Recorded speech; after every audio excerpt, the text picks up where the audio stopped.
is it that Sharif Cooper hasn't done that I can say he should do to say that he's done it all? He won that championship. That was it. Everything. He's done everything. He's scored a lot of assists. The only thing that can cap off his career is becoming Mr. Basketball. So why is it that when I watch the Wild and Odom, did I feel like he's the best player?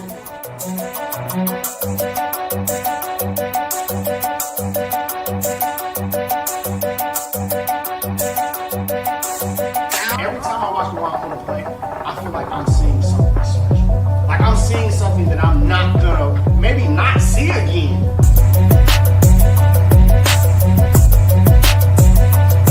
I said that for a long time. BJ Boston was my favorite high school player in Georgia. I don't get that feeling that I'm seeing something I'll never see again.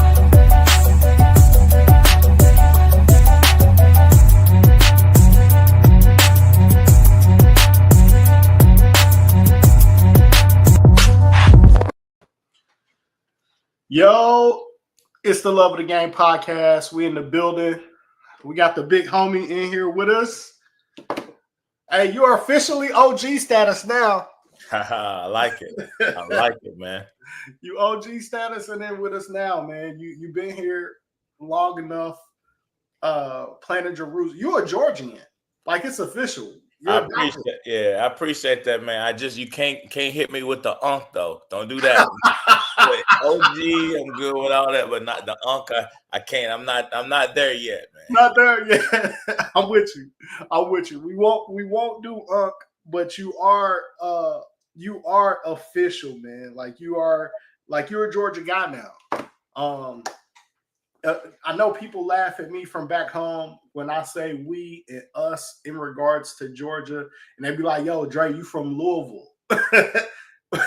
But I try to tell, it's like, bro, I've been in Georgia longer than I've been in Louisville at this point. Like at some point, like it becomes home. You know what I mean? Yeah, no, I know exactly what you mean, man. Year 7 in Georgia for me. Like that, I haven't planted my flag anywhere longer than 3 years. So right, Tennessee is always in my heart, but I definitely got some Georgia in me now. Georgia on my mind, as they say. I gotta tell them, East Tennessee, y'all not getting them back. It's locked in. Y'all can hang it up. You're not getting them back. It was East Tennessee, ain't it? No, I'm from Western Tennessee, near Memphis. West Tennessee, okay. Yeah, near Memphis. Yeah. Oh man, we done stole a lot of great Memphis guys, man. Atlanta reminds you of Memphis a little bit. If you get into the basketball scene, it's got a lot of similarities to it. I told AJ White and his pops that they are officially Georgia guys now. It's hard to pull those guys away from Memphis, though. Look, I see AJ still has Memphis on his bio. So I already know. I know how it is, man. It's tough to pull away. Yeah, they love Memphis, but they are Georgia guys. I'll be telling them that, teasing them about that all the time, man. They're Georgia guys now. But Coach, we're gonna get to it. Fantastic win. I think that's the most appropriate place to start. Is yesterday you guys find yourself in a dogfight with Point University, and you were able to get the win 80-71. What a fantastic game. The resilience of this basketball team just never ceases to amaze me. You guys get a 44-28 second half to take control and win that game by 9, man. Just any overall kind of opening thoughts about being able to get that win yesterday? First, I want to give a shout out to Point University, who came in and played a tremendous game, had a really good game plan. They came in as one of the top, 3-point making teams in our league. I think at the time we were number 1, they were number 2. They passed us this game. They made 15, 11 in the first half. We talked about it, and I told my team, I was like, look, we're going to give up threes. That's just how it is. That's their game. That's how they play. But we have to make sure that we control the paint, and we can't give them paint points and threes. And, our guys usually respond. I called a couple timeouts early, but the second half we made some adjustments, and it was nip and tuck. But, we had a solid deficit at halftime. But I made sure, that, we talked as a staff, and we let those guys figure it out. We have all the trust that they're going to figure it out. And, these are the type of games that you learn in. You need to have games where you feel it a little bit, even at home. At home, you typically play a little bit better, but you want to have a game where you have to, call a timeout late and discuss a game plan and time and score with your team. So I was very excited that we were able to come out with the win, and we're 12-4 now. So it's extremely hard to win in college basketball. Everybody knows that. And so anytime you can get a win, we're extremely excited, no matter if it was 1 point or 40 points. For sure. And you guys we talked about a little bit before the show. You guys, man, you see teams that kind of brand themselves in a way that you guys brand themselves. But what I think is special about you guys and the Fast 40, you guys are versatile, way more versatile than a lot of other teams who kind of brand themselves with their style of play. It's like, yeah, the Fast 40, and that's what you guys do. And the offense is potent. It is lethal, right? But I've seen you guys grind out defensive games. I've seen you go inside. I've seen you control the boards to win a game. I've seen you deploy pressure and even trapping out of zone, like all kinds of things that you guys have been able to do to win games. Where does that versatility kind of come from, where you can do it offensive, defensively with this team? You have to, first and foremost, you have to really understand your team. You have to be critical of yourself and look yourself in the mirror. The last 2 years, we were really, really good. We shot the ball. We were a lot faster, I believe, which is crazy to say because we had smaller guards that could defend and run and things of that nature. But we felt like, even though Nathan Presnell was tremendous for us, I mean, to me, looking back, he was the MVP of our team and our offense last year. Somebody like him, losing him, and then obviously Dar does what he does, but we didn't have a tremendous balance. We had a lot of, if we didn't make threes, we had a chance to lose. Now, if we don't have a game where we make 14 threes, 13 threes, we have other weapons where we can score in the paint, which is what we would typically like to score first now. But, what you have to do is when you see those games, you have to be able to take an opportunity to see what that game what it needs. You know what I mean? Like, okay, what are their weaknesses? What can you exploit? And, make your adjustments and try to figure out how to win the game the best way you can. I mean, I can't sit here and say that we magically had a scheme. A lot of times it just kind of happens organically. And then, once that happens and we start to see advantages and disadvantages and things like that, then we're able to capitalize on it. Man, you talk about the competitive spirit of your guys. I remember coming to watch you guys earlier during the season at practice, and you was like, yo, man, this might be one of the most competitive groups of guys that I've ever coached. I'm sure that kind of comes into play as well in some of these games. Let's talk about the competitive fire of some of the kids you got over there. I have to laugh at this because we compete in every drill. I say the last 3 years that we've kind of implemented this style. We practice a certain way. We practice fast. We practice the things that we want to practice, and we compete.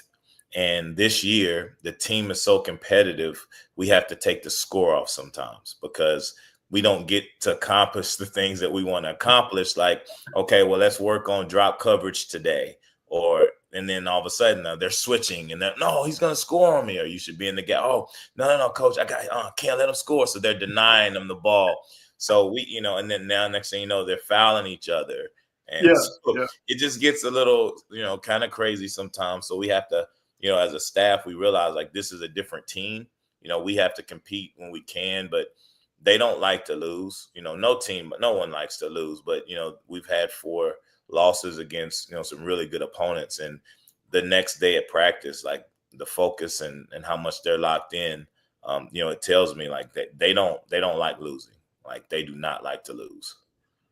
For sure. I also see as competitive as they are, they assist number from yesterday. Probably happy with that. You hit 17 assists. You guys kind of tinker around with that 20 assist number often in games and sometimes hit it and go over that mark. Um, it's one thing to be competitive, but these are not guys that want to play hero basketball. They kind of share it as well. That unselfishness, coach, is that something that you saw early, or is that something that you guys really emphasized with this group? Well, we emphasize it in practice, extra pass. I mean, it's not, we don't talk about it. We teach it, we preach it, and we coach it. And that's something we do every single day. And, we had a period where we started season went 5-0 and was really sharing the ball. I think we forgot who we were in the two games that we lost back to back, and we had super low assist numbers. Guys, I don't want to say they were selfish, but they didn't know each other well enough to really trust each other in those situations where you get down and you had adversity. We were able to work through that, and they've gotten so much better with that. And they don't care who gets the credit. We have a guy that could be the leading scorer every night, a guy who could be a defensive stopper for us, a guy who can lead us in rebounding. The numbers that we have, on paper are really good, and that they're consistent. They've been consistent for 3 years, having multiple guys, 4 or 5 guys average double figures, 2 or 3 average 8, 7, 9, multiple guys averaging 6 or 7 rebounds or higher. Those are just some things that, we talk about, and, those are key things, from an unselfish standpoint that we emphasize every single day. For sure. Watching you guys, when I look at the starter, the straw that stirs the drink, man. When I look at Chase Harris and what he brings to your team from a point guard position, big advantage being 6'6", having his size and athleticism. But he had a great night yesterday. You're talking about 21 points, 5 steals, 5 assists, a couple of rebounds, only 1 turnover. Coach, what has it been like coaching Chase this year? It's been, me and Chase relationship is growing. He's a kid, we got him this summer. It was a late pickup. The recruiting process nowadays with the portal, it's not like the old school days where you spend 6 months recruiting kids. So the relationship has to grow. Had to get him to trust our system, to trust me, to trust our coaching staff, to trust our players. And he's the most competitive player that I've had here at Life. He's incredibly competitive, and he off the floor, he's as mild-mannered and but you put him in between those lines when you tip it up with the uniform on, and he becomes something different. And I saw that, as I watched his film, and, he's really quiet, and you watch some of his old film, and he's flexing and after dunks and just doing some stuff that you would he really does that, and you don't see it in practice, and all of a sudden in games, he completely turns the switch. Right. And so it's been fun, and it's, obviously it's a luxury to have someone that can dribble, pass, and he's becoming a much better shooter than that he's been in the past. He's really working on it, but it's been a pleasure, coaching him. He's an extreme talent, one of the most talented players in our league. And a lot of people don't really know about him. Some people know about him, but I think he's a sleeper for Conference Player of the Year. Got you. I would agree. Coach, you also got some great production out of Sergeant Popovich yesterday as well. And I've seen kind of that kid be up and down at times during this season, but 14 points out of Sergeant. Looks like he shot it well from the field, 6 out of 10, 2 for 5 from 3. That's something that we always knew that this kid could do, is make shots. How did that feel, seeing him kind of catch his rhythm and make shots? Sergeant has been tremendous the last probably 4 or 5 games, giving us exactly what we needed. We needed all of his points. He's a very talented passer, incredible feel for the game, but he's just matured. Something happened, and I can't put a finger on it, but over the last 4 or 5 games, we've connected in a way where we're starting to understand. He's understanding what we want from him, and he's given us that. And we essentially have 2 point guards, because he is a point guard as well. We have 2 point guards on the floor majority of the time. That helps with, you talked about a low turnover for Chase. Like, we've really, really, really worked on that. The last few games, I think we were like 6 turnovers or 7, 12. And then I think, I don't know, 8 or 9 this game, 1 in the first half. But that's something that we have done, that we really emphasize. And having 2 point guards on the floor who understand their roles, when to shoot, when not to shoot, when to find people, when to find the hot guys, that's a luxury to have as a coach. For sure. Was happy to see that kid play well.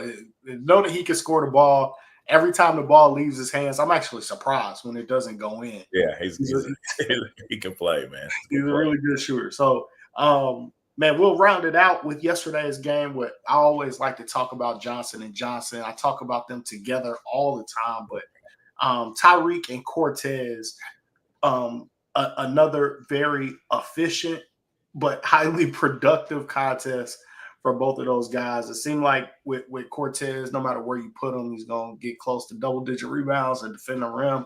But talk about those two guys and what they mean to the team as well. Obviously to start out, they have tremendous length. Defensively, they're good for us. But, Tyreek, they has a great inside-outside punch. Tyreek can really, really shoot the basketball, and he provides a lot of matchups because he can play different positions on the floor. If we need him to play point forward, he can. If he needs to post, he can. So to have someone that's as versatile as him, I think he's as versatile as anybody we have in our league. And Cortez, who, his game has grown. He's probably one of the best rebounders that I've coached. He goes after them all, has a nose for him, and he probably would have more if we didn't have other guys that could rebound too. So they're all competing to see who can get the most rebounds. But Cortez can really score under the basket. He's an incredible passer. I was talking about his first game in JUCO last year. He had a triple-double with assists, and teams double him. He's able to find guys and understand where the double is coming from before it happens, and being able to have shooters around him. Sometimes teams won't double him, and sometimes when they do, he's a good enough passer to make the right pass out of it. And sometimes people trap, just so they can trap. It's like, okay, we don't care if he can score in there. We're just going to trap to get a turnover. He's a really, really good passer out of the double team. Good stuff, Coach. I got the standings up here in the Southern States Conference. With that win last night, it puts you guys at 5-2 in conference, 12-4 overall. Winning 75% of your games overall on a 3-game winning streak. In the East, it puts you right behind our buddy Alex Ireland up there at Dalton State. Alex doing a great job again this year with his team. But just talk about your conference in a minute. I'm looking at this and I understand that Southern States East is a battleground over there. And the West is no slouch either. But just talk about your conference a little bit and how things are shaking up at this point in the season. It's January is when you really, you kind of hit the road and you start playing a lot of different teams, and you get to scout, really, really dig deep into scouting. And again, like you said, the East, Dalton, like Alex is my guy too. We're really good friends. He's doing a great job with his team. He had a lot of guys returning. They're tough. They're physical. He caught us at the right time. They came down and got us pretty good. So we don't play them till the end of the year. So, looking forward to that contest again. But, Middle Georgia is much improved as they've been over the last few years. Bruton Parker is extremely well coached. Thomas, we play them on Thursday. They shoot the lights out, and they're very well coached. And they do a lot of things very similar to us as we watch film. So it'll be interesting when we go down there. It's always a tough place to play. Point, coming in, brand new coach, they really, really shoot the ball. They've hit some lumps, but he's going to get that program to where it needs to be. I don't know much about ABAC. We play them on Saturday, so I haven't watched a ton of film on ABAC. New team to NAIA, new team to our league. So looking forward to, when we can start preparing for them, because they've won a couple conference games. They've done a good job too as well. And you look at the West is loaded. I mean, Faulkner, we've played them in a non-conference game and beat them.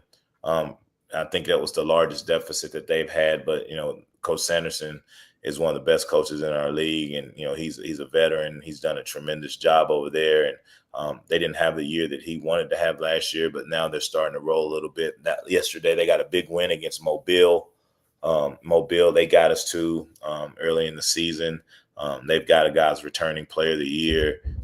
They're as good as anybody, in our league and can win at any point. They have a lot of weapons.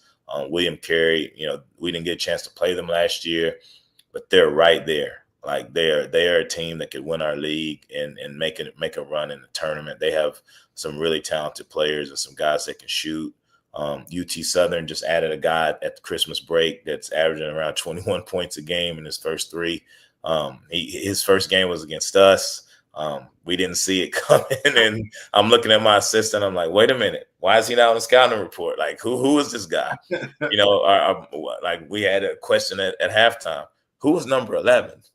And I'm like, you know what? I'm trying to figure that out too.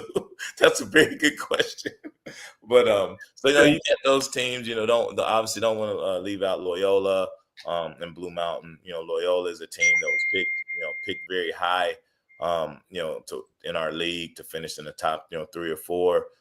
They've had some injuries and things like that, but I know they'll get back to where they're defeating teams, and Blue Mountain is a tough out anytime that they have one of the toughest places to play in the league. So, just going through it, it's a lot of really good teams. I don't think there's one super dominant team that was just going to run through everybody. I think there's about 5 teams that could win it.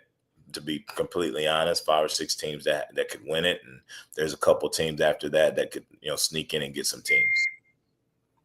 Agreed. It's tough when you have that type of parity. I mean, 4 teams, like you said, right now that have double-digit wins at this point in the season between the East and the West, and then one team that you mentioned, University of Mobile, sitting at 9 wins on the season. So It's pretty tough. There's no cakewalks, no easy victories in conference. That is for sure. We'll take a look at your schedule coming up here. You talked about the upcoming road trip, but you've got 2 on the road coming up, and we'll get this up on the screen. Let's see. We'll get it up on the screen here. So after last night's win against Point, you'll go on the road. As you mentioned, you got Thomas University on Thursday, a 7:30 game at Thomas University. You guys will make the trip down. And then Saturday it is when you have ABOC. And that will be – it doesn't look like we have a time lifted there, but you'll go down to Tifton. It's going to be 2. It'll be 2 o'clock. 2 o'clock? Okay, cool. So a 2 o'clock game down in Tifton and Thomasville. So a couple of games down in South Georgia. Y'all be making the track down in South Georgia. Y'all be careful on that bus going through Tifton. You know how they do with the speeding tickets once you get into That's what I've heard. I've heard about those, man. I have to. I think that's one that we may drive. I don't know if we'll have a driver for that one, so I got to make sure that we don't have a heavy foot, especially on the way home. Hey man, they will sit in those overpasses and in the bushes and everything in Tift County. It's like that's what they are known for. I made a couple of AAU trips going to Florida and have to drive through. Oh yeah, Tifton and have parents calling. I got pulled over. It's like it'll be late. Yeah.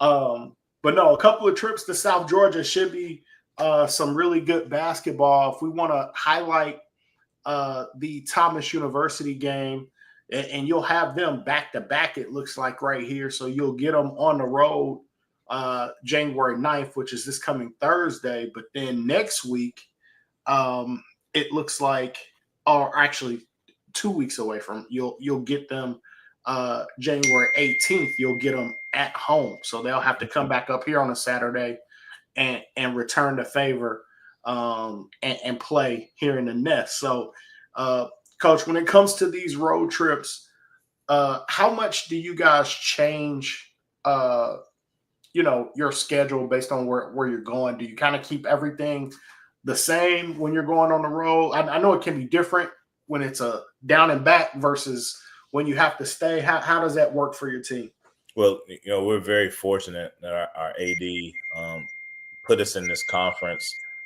It's allowed us to for the most part, not have to stay in hotels. I mean, I think we counted maybe 4 nights of hotels this whole season before we get to the conference tournament, and hopefully that'll be a long stay.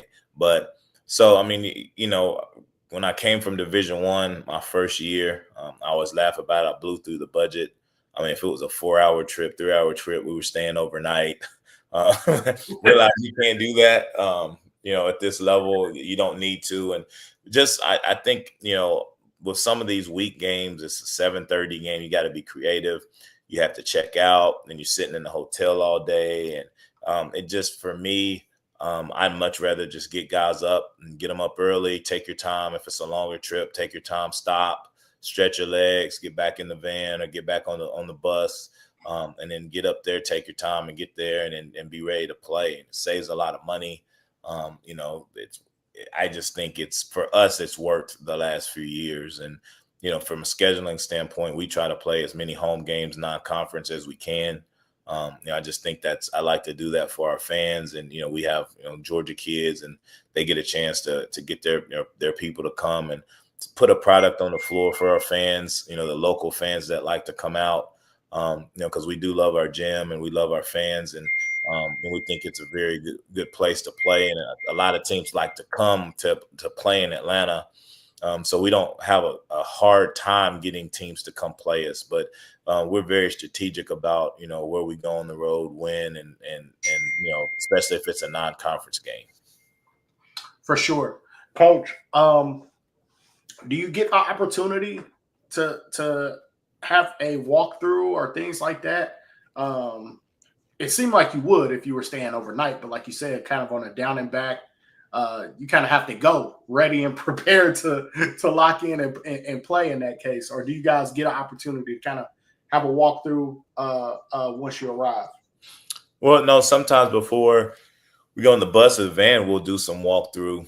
No, we won't be dressed out or anything like that. We'll just go over, maybe our defensive coverages, pick and roll coverages, and something that we might do special that we typically hadn't had the time to work on. But if it's a home game during the week, we'll have an opportunity to shoot around. We use that as an extra day to prepare. So we get, that we're very fortunate. If we play a Thursday home game, we'll get a chance to have an extra practice to prepare for that team. On Saturdays at 2:00, it's just really hard. Back in the day, I would get them up at 9:00 and 8:00. Let's go shoot around. But when you're at home, you can't control when those kids go to bed. Like even if they're not out, they're up playing the game. They talk about it all the time, Fortnite, all that stuff, and they'll stay up all night. So I would much rather them sleep in. And if they want to sleep till 10 or 11, we play at 2. We tell them what time to be at the game and watch the girls play before us. And then we just go and we play. And it's worked. I always felt like, oh, man, we got, we play Thursday, Saturday, and we only got one day to prepare. We need an extra day. But, it's if you like what you do as a system and we have my assistants are tremendous at scouting and preparing game plans. And, we feel like we only really need a day or so to really prepare for teams if we have to. Got you. Well, whatever you guys are doing, it certainly has worked, man. So trial and error, man. It's taking some time to figure it out. We talk about that. Let's get into with coaches, man. We always ask about your team. We ask about your players. We talk about the assistants. We talk about everybody, but the man in charge sometimes, man, wanted to talk about your growth as a coach. You mentioned this is year 7. If you could go back in time to talk to Coach Easley at year 1, is there any advice that you would give to yourself as a young coach taking on the head role at Life? I would even start back before Life. As a young coach, learn the game as much as you can. I mean, obviously, recruiting is something that is the lifeblood of every program, and you want to get out and you want to recruit, you want to get to know people, you want to network, you want to try to get that next job. But spend time watching film, spend time learning the craft, because it puts you ahead of the game.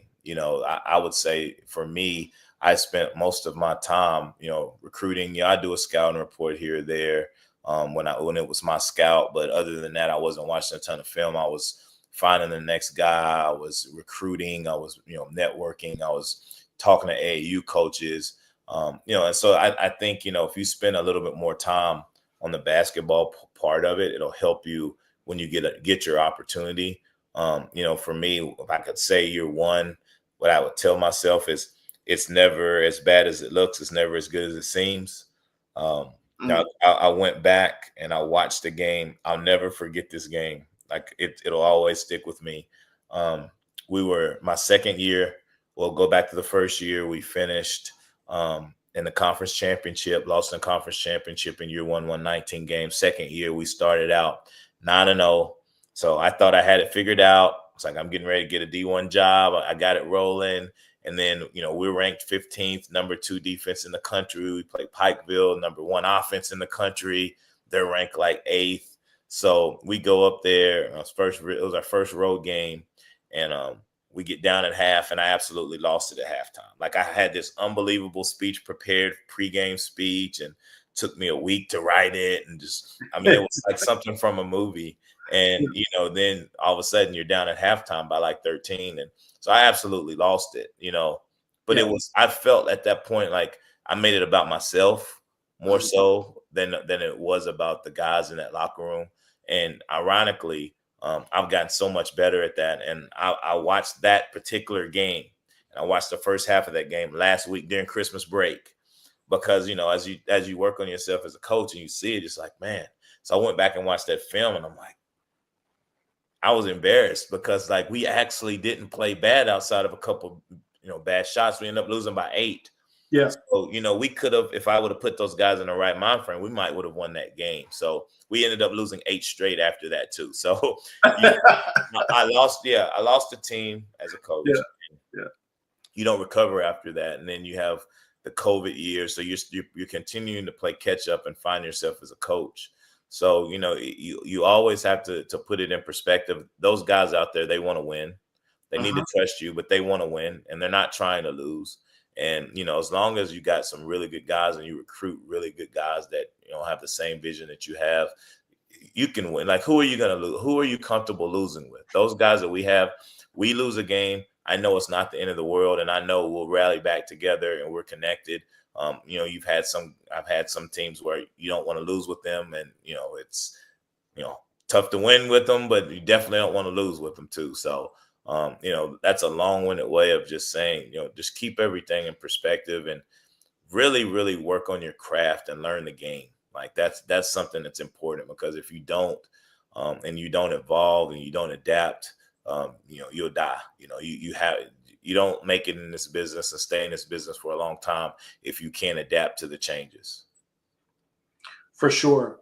Man, you mentioned something that just made me go back and think of having a similar conversation like this with Coach Amir shortly after, or actually it was right before they went on their run to make the NCAA tournament. We were right on campus, and we did a preseason show right on campus, right on the floor, in an interview with Amir. And he talked about in year one, him kind of having a similar experience at Kennesaw State. God rest him. And he mentioned of wanting to build it too fast, that the program wasn't ready, that he was trying to build what the program was going to be in year 5, in year 1. And your story kind of made it click for me. Is that something that you think a lot of younger coaches kind of run into, that you have this great vision for the program, and then how you respond to things not necessarily going your way, or remembering that these are kids at times that, like you said, are not always locked in. They stay up too late. That, not always focused. Is that something that you see or experience? Yeah, I mean, it goes back to like you have to realize that it's not about you. It's you're here to be a servant for those young men. You're here to make them understand how life is after basketball, to watch them grow into young men who will go out in the world and be successful husbands and fathers. And it's obviously it's gotten a little bit more difficult with the transfer portal. You don't have guys as long, so you don't get to have that same kind of impact. But you have to understand, like, if you don't plant your feet where you are and you have 1 foot in, 1 foot out, it rarely works. It works for some, but eventually it catches up with you. And I'll never forget, my AD told me, I think this was maybe year 4. We had just got beat, I think, by Thomas More by like 40. And we had some issues with guys being ineligible, and they had to do some stuff before the game. They had to register for a class. Just, it was something very trivial, and I couldn't play those guys that game. And so after the game, like, she looked me in the eyes, like, you have to figure out some consistency and figure out like who you want to be as a coach. Like, you guys have turned the corner academically, your teams are doing well, but then you'll have some where they're not doing well. You know what I mean? Like, you got to really figure that out. And, those were tough words, but it helped me as a coach. I went back and had to really analyze it. And I'll never forget that. That probably impacted me more than anything that's ever been said to me as a coach, because I said the next year I'm going to recruit freshmen, because I was trying to fast track it like everybody. That year that happened, we had 4 Division I transfers, 2 JUCO transfers, a Division II transfer. As talented as a team that I've had, but through COVID and just, it wasn't a lot of connectivity on that particular team, right?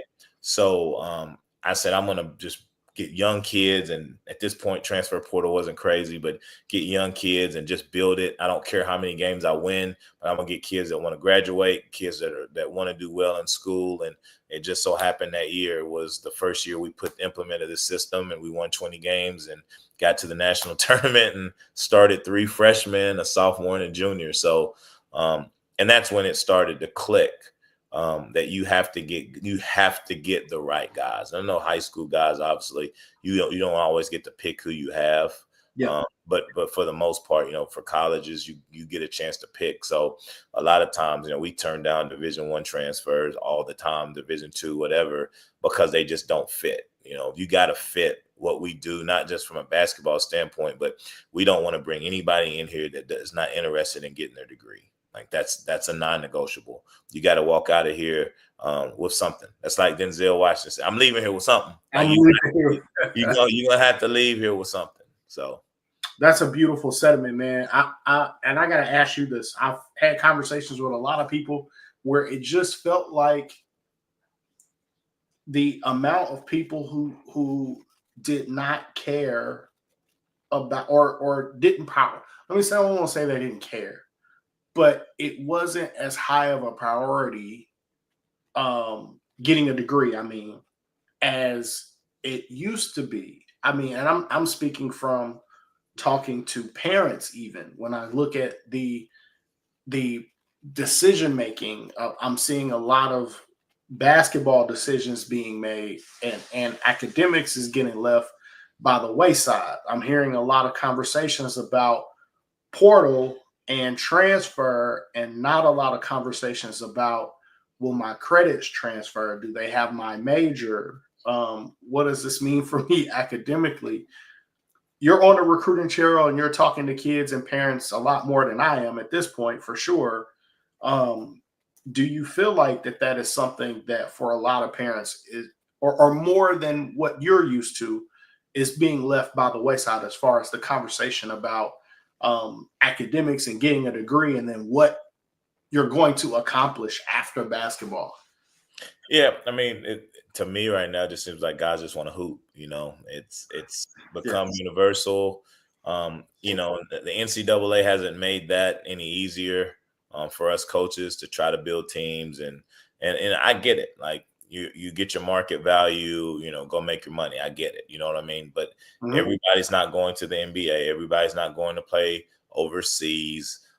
So if you do have an opportunity to make a little money while you're doing it, I don't see why you can't make money and get your degree if that's something that's in the cards for you. It's not in the cards for everybody. Sure. So you have to understand, like people say, like the old adage, you're going to go pro at something. It may not be sports, but you need to go be a professional at something. And the tools that you learn at a university, at a college where you get to know people, you get to network, you get to meet a lot of people with different walks of life. That experience in itself is worth just going to college. Now kids are getting to go to 4 colleges, and I do think the NCAA and NAIA, everybody's going to have to figure out progress to degree and how to make sure that that's at the forefront now, because it's kind of like the wild, wild west, as people, a lot of people have coined it, where, anything goes. And, you've seen kids that if they had COVID or whatever, like they've been at 5 schools, 6 schools, like that's unheard of. But Right. it's beginning to be like that, and it's become the norm. And you could either be, a coach like me or a coach like other people, like, and say, hey, be the old man, he get your feet off my lawn type of guy, or you can be like, you know what, let me try to figure out how I can do this. One of the things that for me and us at Life is, from a senior standpoint, like if we take a senior, I won't take you if you can't graduate in a year. And we've been very lucky that we've been able to get guys with 1 year and be able to get them out. Like Tyreek Johnson's a prime example. I'll use him. He came in with a 3.8 GPA. Well, guess what? He's going to be able to graduate and get a degree from Life. And he's been at a few schools, but he wanted to come back home he's from Woodstock, want to come back home and get his parents to see him all the time.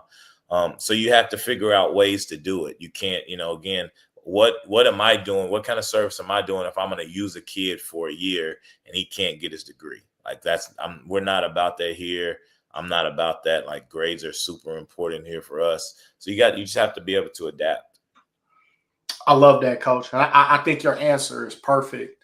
That it's on the adults to start mimicking the type of behavior or putting the type of behavior in front of kids that we expect them to follow. And if the coaches aren't looking out, then the players aren't going to get it. And I think a lot of parents, unfortunately, are just kind of lost in the sauce right now. So I love that. I hope we gotta have to clip that, because I hope players and people are listening, because man, if your coach doesn't care enough about you to make sure that you're actually going to graduate, like, I hate to say this, but like, that might be somebody that you should question whether or not you want to play for. Correct. If they don't care, you know what I mean? Right. Like it should be a conversation, and at a time where we're losing coaches. I think Patino just put out a statement talking about how different the kids are today than before. And let me see if I can find that. I want to put it up just because I think it's kind of hilarious coming from him. But I'm a big Coach P fan, so I haven't heard this soundbite. hold on a second. Let me see if I can find it, man. This is off the chain, man. Coach P is. Am I gonna get my?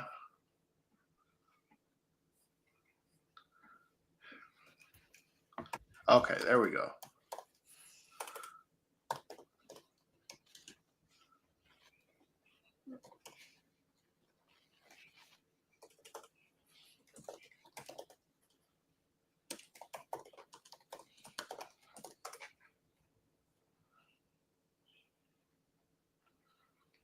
man, just Googling his name, some of the stuff that pops up is Oh yeah.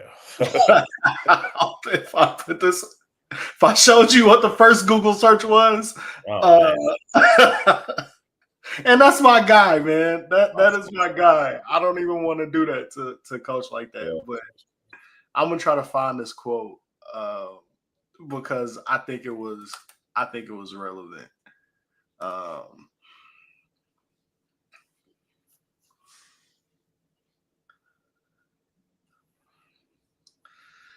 his team did not participate in the handshake, which that was something else. Okay, I got it. I'm gonna put this up on the screen.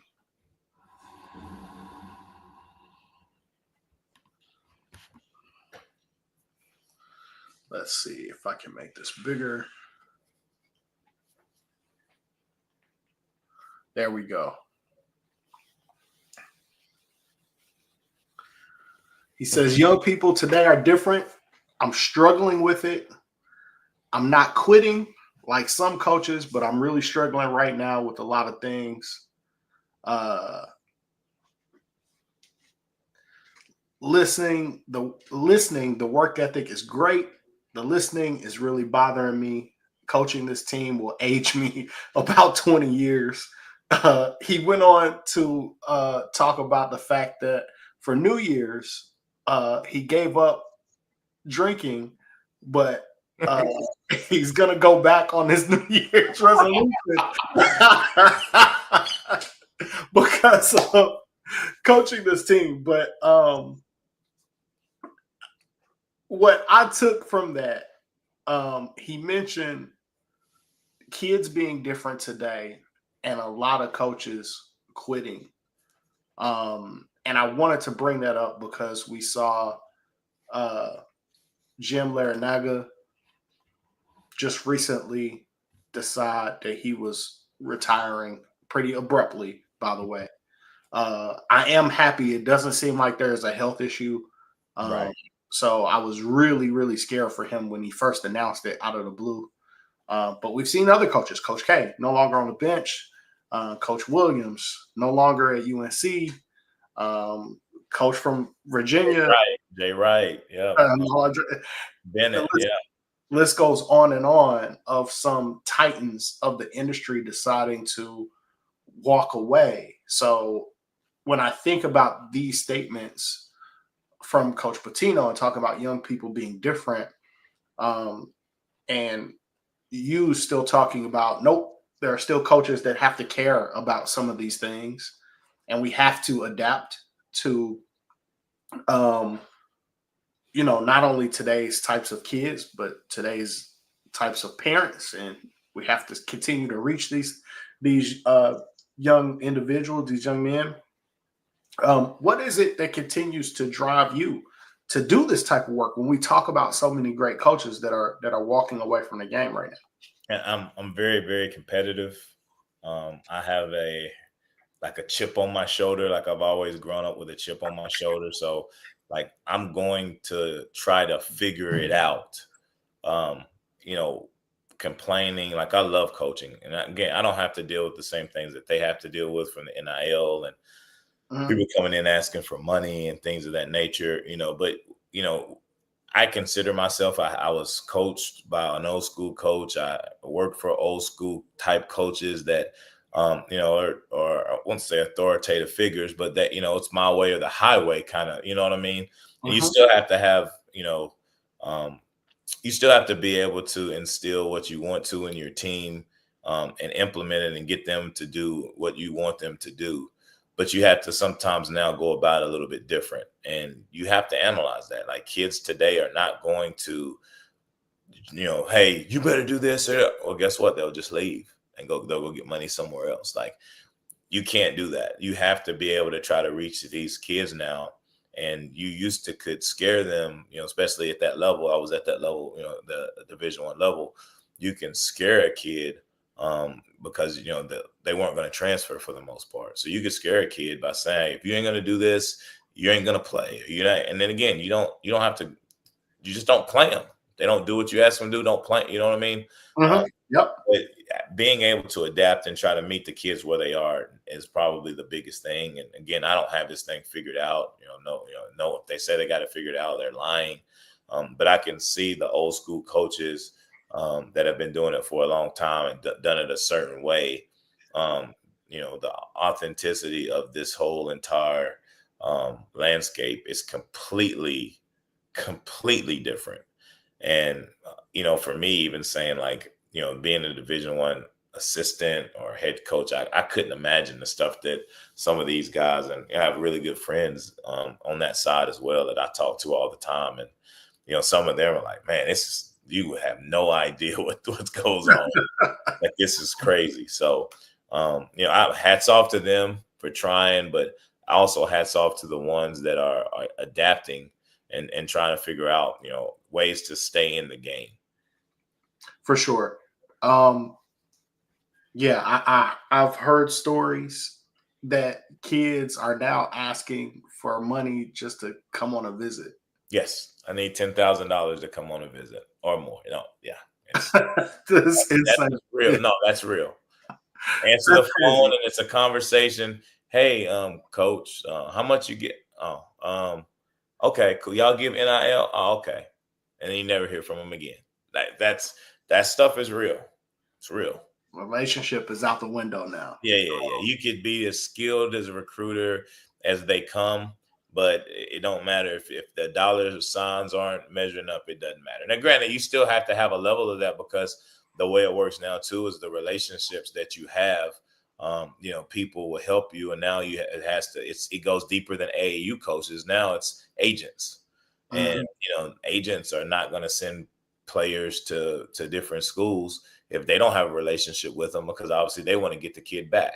So it's so many different layers. I'm probably giving away too many secrets here, but it's too many layers that goes into it, that it's not just how much money am I going to get? Like it's a lot that goes into it. So ultimately, maybe I'm dating myself, but I feel like when the O'Bannon brothers originally started this lawsuit, that all of this could have been avoided if the NCAA would have just figured out profit sharing and said, okay, these exorbitant TV deals or profits that you guys see coming in, not only are we going to split this with the conferences, we're going to cut you guys in, and here's your percentage.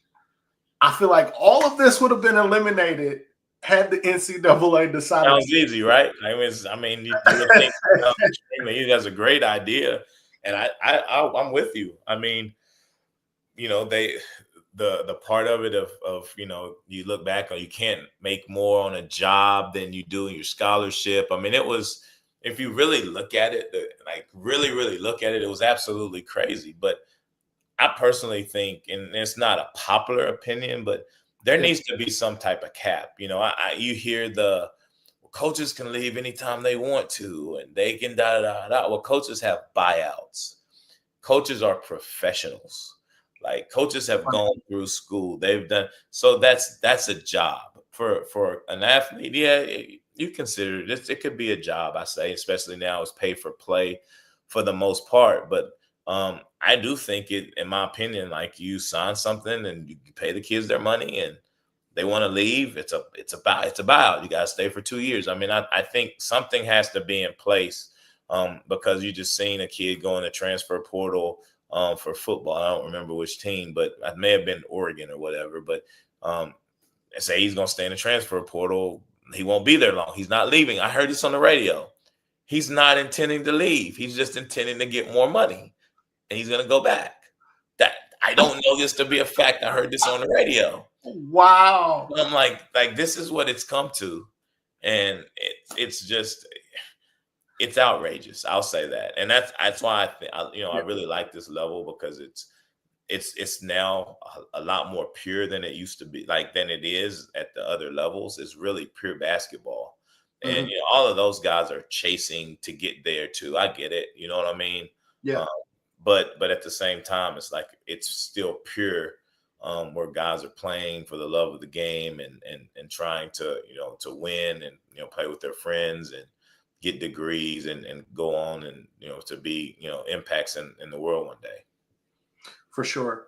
Overall, you've been able to navigate the system very well. Whether it's been recruiting a bunch of high school kids, you talked about that, where you started a bunch of young guys and you won 20 games, right? You've had a mix of young and old guys, and you win. This year, you got some guys out of the portal, and you're winning. So you've been able to navigate the portal in different types of ways and still be successful. Do you have any advice or insights for coaches that, hey, maybe this is year one and they're trying to figure it out? Maybe they've had a couple of rough years and they're trying to maybe utilize the portal in a different way. Do you have any advice to them about, how do you identify the right guys? How do you, build a culture with kids that you may not know so well, as you've had such great success being able to do that? Yeah, I think first you have to find a style of play that you want and marry it. Early in my career, I was just recruiting talent and hurting talent. Now I'm recruiting guys that fit what we do, and obviously blending them into their games of how we do it. And I think you have to do that. I don't think you can just talent grab. I just think you have to be able to find pieces that fit. And if that piece is a high school kid, then so be it. If that kid is a transfer with 1 year, so be it. But understand, from a scholarship standpoint, all schools aren't created equal in their scholarships. So people still have to be creative in how they take kids. But, for me, I realize, we get a high school kid, if he's really, really good, he may leave in a year. You got to understand that. You get a junior college kid, he may not be able to leave you from a credit standpoint, or, a 1 year guy's definitely not going to leave you. Will leave you after the 1 year. And, they're chasing something different, so you have to say, like, who are the guys who will plant their flag the longest? And I think that's what you have to kind of look at, even if that's 2 years. Nothing is guaranteed, but, you definitely want to have some 4-year guys, in your program. And you're going to have some guys that are going to be in and out. So you just got to be true to your system. Get the guys and that you want that can fit what you do. And if they leave you, they may, and they go better, then they probably left you a little bit better than you were when you had them anyway. So we don't endorse it. We want people that want to be here, but at the same time, I'm not trying to hold people that don't want to be here. We want people that want to be at life. Got you. Coach, ultimately, with this whole thing could be turned over on his head if whatever happens with this JUCO ruling. I don't even know that I understand anymore. I thought I did, but the more information I get, the worse I feel like I am. My pops used to say, the more I teach you, the dumber you get. But that's why I feel like I am with this JUCO ruling. Coach, can you help us make any sense of it and how it may impact you in the NIA, because that could be a little bit different than a D2 or a D1 and how they're impacted with this ruling. Yeah, so obviously the kid from Vanderbilt got an extra year, had a 91 year. He wanted to get more of his market share and have the opportunity. So they filed an injunction, and which was a temporary injunction before trial. Trial probably won't come until he graduates. So it won't affect him at all. So he'll get his year. And what would happen is if once that injunction passed, you would have 1 million other kids that would say, I want to get it too. If he can do it, why can't I? Yes. NCAA jumped in and said, you know what? We're going to give everybody that was a non-NCAA player 1 extra year to mirror the kid from Vanderbilt. So now those lawsuits won't come because they can't say, well, he got it and I didn't, because everybody wants to be fair. Right. That buys the NCAA a little bit more time to see how this is going to work. And, there's so many layers to it. Like, prime example, like if you go to a junior college for 1 year, and then you go and play 2 years at a NAIA or a Division I or whatever, and then you go back to a junior college, and then you go back. So how does that actually work? There's a lot of there's so many things that before this rule passes that has to be ironed out. They can't just say, oh, go to JUCO and it don't count. Like, there's so many different things. Like, can a kid go and play 2 years of Division I or Division II and then go back to JUCO for 2 years? Like, how do you do that from a class perspective? Because you've already passed your gen ed classes. What classes are you going to actually take that are going to be towards your degree, right? Right. People aren't looking at that. They're just looking at, oh man, I'm going to go to JUCO and I'm going to ball out and then I'm going to go. Well, guess what? There's still a limited amount of scholarships at the Division I and Division II level. It's still going to be competitive. So like going JUCO, saying that you're going to be for 2, that's not the answer. And I think it's going to take a while before something like that passes. It's college. To me, it's college. Junior college is college just like the other colleges. And if you have an opportunity, you don't get picked up by Division I, Division II, then you're going to go to junior college or you go to NAIA or go whatever, Division III, whatever level, and play. And if you play good enough to move up, then you do. But to just say, like, we're going to come here and use you for 2 years and then be out, like, that's, what are we really trying to do now? Like, what is it? It's going to get to, if that happens, it's going to get to where it's going to be, this is a farm system for professional basketball, and this will become a professional basketball league where there will basically be club teams, where teams, you're affiliated with the school, degree, progress, whatever, but there's not going to be eligibility. Like, it could get to that point. I don't think it will, but that's when it really will become scary, because now you'll have the 27-year-olds that are, still chasing a dream that's probably not going to happen, because if you're 26 years old, their NBA is getting young. Like, they're not taking you at 26. It's not 26, 27, you are supposed to be an NBA vet. You're NBA unk at that point. Right. You are looking retirement in the face. Yeah, absolutely. You're getting ready for your pension at that point. For sure. It does seem messy.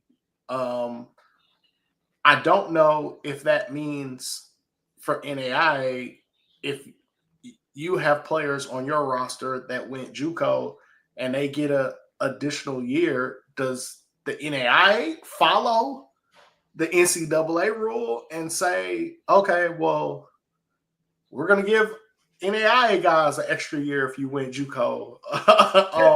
They would do that. They follow. I mean, they've sent out emails to just keep us updated on stuff, and we typically follow majority of the rules that NCAA implements. Gotcha. So it wouldn't surprise me if that did get adapted, that it would come straight to us as well.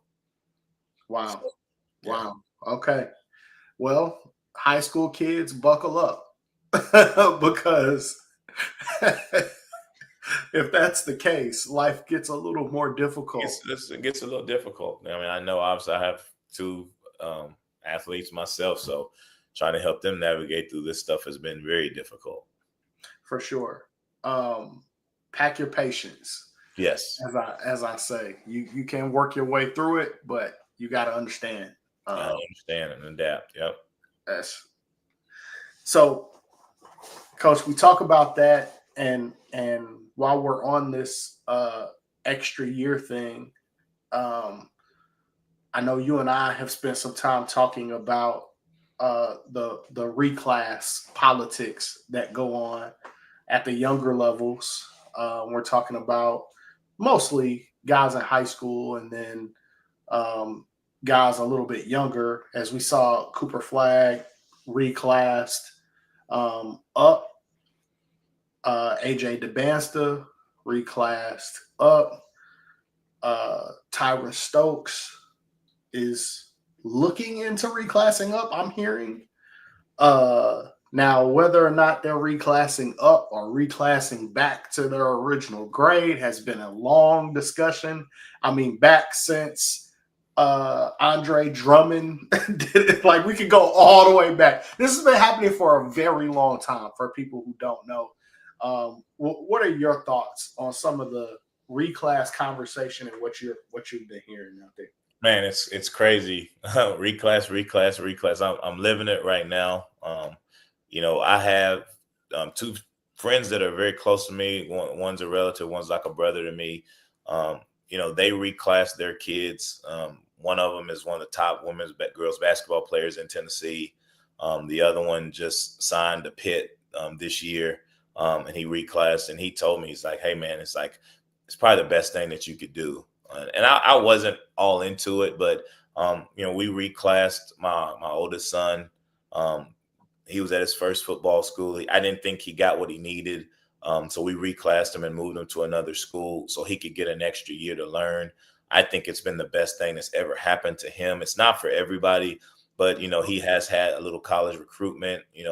I think from a maturity standpoint, he needed that extra year, and you can kind of see it happening in his development. With my son now, we knew that we were going to reclass him. My wife, she played college volleyball. She's 6 foot tall, Division I. I'm 6'1". He's going to grow late, so we reclassed him, and, we hear the reclass. I don't really care, and this is why I say there's so many different things that you can look at. And from a college coach, I think you have to look like a college player when you are a senior. They're not waiting for you to develop your body. No one is waiting for that anymore. We're not going to redshirt you. And that's extremely rare that happens in this day and age. Very it's true. just really, unless you're very capable of doing it, it's extremely hard for that to happen this day and age. So, like I said, it's not for everybody. We had a plan for our kids when they reclassed. My son is basically a college player. My middle son that's doing it now is a college player right now. Yep. Like, we're not doing it for, hey, let's go out and get 25 a night every night right now. We don't care about that.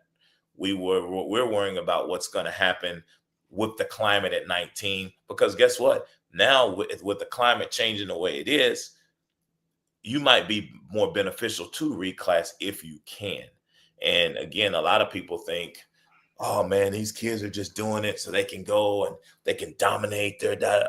I mean, no one cares, because at the end of the day, when you're 18, you're going to get what you're supposed to get anyway. Yes. So it doesn't really matter. You have to have a plan. And, again, I'm an advocate for it. I know it's not for everybody. Like, I was fortunate to be able to be in a situation where we could do that for both of our kids, and they aspire to be, Division I athletes or college athletes, so to speak. So, for people to go and say, "Oh man, he's a reclass," I think that's the craziest thing. Because what's going to happen is in 3 years, when they think their kid's going to Division I, they're going to wish that they had an extra year to do it. But again, I can't speak for everybody. It's not for everybody. But if you go down and you watch the EYBL, junior EYBL, I was down there last year, and I watched the championship game with the junior EYBL, and at one point it was 8 reclasses on the floor. Like, that's how it is. It's the way of the norm, and you have to adapt to the way of the norm. Like I said, adapt or die. You have to figure it out. Again, it's not for everybody. It doesn't guarantee success. It doesn't guarantee scholarships. It doesn't guarantee any of that. All it does is it gives you an extra year to mature, to work on your body. And, I tell people all the time, my son would have went into high school this year as a freshman, maybe 5'8", 125 pounds. He ain't ready. He hit a growth spurt. Right now, as we speak, he's almost 5'11", 135 pounds. So, that he'll go into high school, maybe, hopefully, if the gods are good to us, he's 6 foot, So I think those things that you have to take in consideration.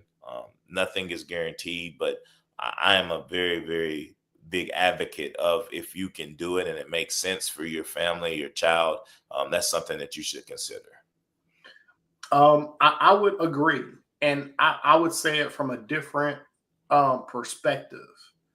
From a different perspective, there are families who are dreaming about the NBA and Division One basketball, high level Division One basketball, who use the reclass to their advantage, as they should. If we're keeping the main thing, and we're trying to volley in a very competitive field to obtain a scholarship and get a degree.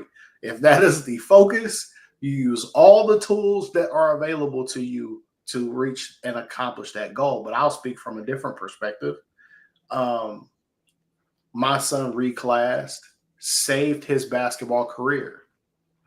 His body was just in such bad shape because he grew late. Has always been small, but he grew from being maybe about 5'3" to 5'9", 5'10" in a very short period of time. And that type of growth, I mean, really, really, he grew in one summer about 8 to 10 inches. Wow. But his body That's not good for your body. Yeah. was broken, right? Like literally trying to take him to workouts, like his knees, all lower extremity stuff, knees, hamstrings. We were going to get acupuncture and physical therapy and all this other kind of stuff to get him to even be able to participate. And it got to a point where we learned, through all the money spent on his health and trying to get him healthy, the only thing that he actually needed was time. Wow. Yeah. Right? Off, away from the game, no running track, no playing AAU, to allow his body the time to rest. And we did that.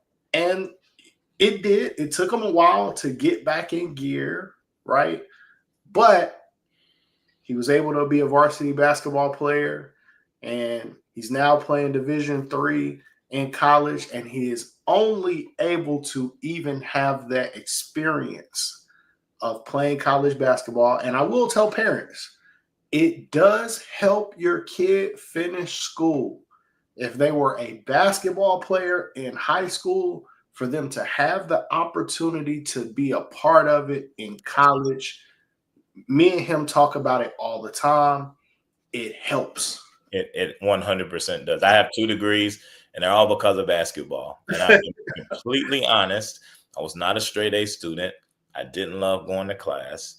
I did just enough to get by, but I used the game, and I didn't let the game use me, which sounds like what your son is doing now, which is, it's fantastic, because a lot of times people, it's the reverse. 100%. I'm so proud of him. He is going to get his master's degree in awesome. 5 years. Would have got through his undergrad and his master's in a 5-year time period. I'm so proud of you, son. It's amazing. But that reclass was the start of it, because he needed not just 1 year. It was like being off for 2 full years. So by the time his body got back to having any sort of real health and consistency, he was a sophomore, and we were going through COVID. So it saved him. It saved him. And I don't have any problem telling it. If anybody's ever thinking about it, the one thing is, parents, we don't get to choose. You don't get to choose when your kid's body is going to grow and how it's going to grow. But that time period of having that reclass period to give him that time off, also have to thank Marietta High School. They do a fantastic job in the weight room, and that helped him tremendously as well to rebuild his body as well. It was a very long process, but he is as healthy as he's ever been right now. But it started with that reclass year, 8th grade. It started with that. And I mean, the worst case scenario, right? You get an extra year to build and teach your kid and give them extra tools, because everybody knows the real world is out. It's rough out here. They'll eat you up, spit you out. They don't care. And to be able to have an extra year, they got all the time in the world to go out in the world and do their thing. But if you can have one more year, to love on your kids and to give them, more things and more tools to be prepared to succeed in this world, to me, that's a win for everybody. So, you don't know what's going to happen with the college. No one ever knows. Like, we're not looking at NBA. We're not looking at. We just want to get school paid for. Like they said was it on Drumline? Like, I'm just trying to get some financial aid. Nick Cannon's there. I need some financial aid. That's all you really want. For your kids. So, parents are willing to do whatever they need that needs to be done. Absolutely, I'm all for it, man. College is expensive. And man, if you could come out of there with no student loans, it's a beautiful thing. It's a beautiful thing. So, but Coach, man, I definitely appreciate it, man. This has been fantastic. Always a pleasure, man. It's been fun. I'm gonna try to think of some trap questions, man. That's what I always do to Huff. I try to throw him a curveball. I'm gonna try to think of some curveballs to throw you for the next time, man. Okay, yeah, I'm looking forward to it. We'll try to do this a little more often, man. Every couple of weeks, want to check in with you as you guys are on your road to that national tournament. We're gonna claim it right now that the national tournament is in the picture. Southern States championship is in the picture and in the grass, man. So, but we definitely appreciate your time, man, and wish you guys all the best moving forward, man. Any final thoughts, any statements you want to make, Coach? No, just again, if you haven't come out to watch us, we have a very, very good product that we're putting out there, and would love for to get any new fans to come out. Like, it's extremely exciting. You'll see dunks, you'll see threes, you'll see guys flying up and down the floor. And again, a lot of people don't understand what NAIA basketball is about. Like, this past weekend, we invited AAU, high school, middle school kids to come, because they don't get a chance to see. All they hear is Kennesaw State, Georgia State, Mercer. Like, they hear those schools, but as we know, those are getting tougher and tougher to play at. So you need to be able to see, like, oh man, like, these kids can play at this level too. I need to work a little bit harder and not say, oh man, well, I can go in NAIA if I have to, because it's not that easy to do. 100%. Parents, coaches, AAU coaches, I encourage it. Y'all need to make your way to the gym. Go see some basketball before you see Coach Easley in the gym and start telling Coach, I got a kid. You can't say that if you haven't watched his team play. You don't know the level of talent that he's got on the floor. You don't understand the system. It could definitely help you to have a conversation with a coach when you've actually watched this level of basketball. So to our high school coaches, AAU coaches, directors, make sure y'all come out. And great place to watch a basketball game too. So Eagles Nest, baby. For sure. So until next time, man, we'll do a check-in. We'll Coach Easley. Maybe let's go about 2 weeks out. We'll do another check-in. We'll bring Coach Huff in next week and do a check-in with him on Edward Waters. And I'll try to make my rounds, man. I'm gonna do a little bit better of a job here in 2025. Yep. Kick this off and do it a little more frequently. So be prepared. Y'all be watching my ugly mug a lot more often in 2025. So until then, man, love y'all. Good night. My man.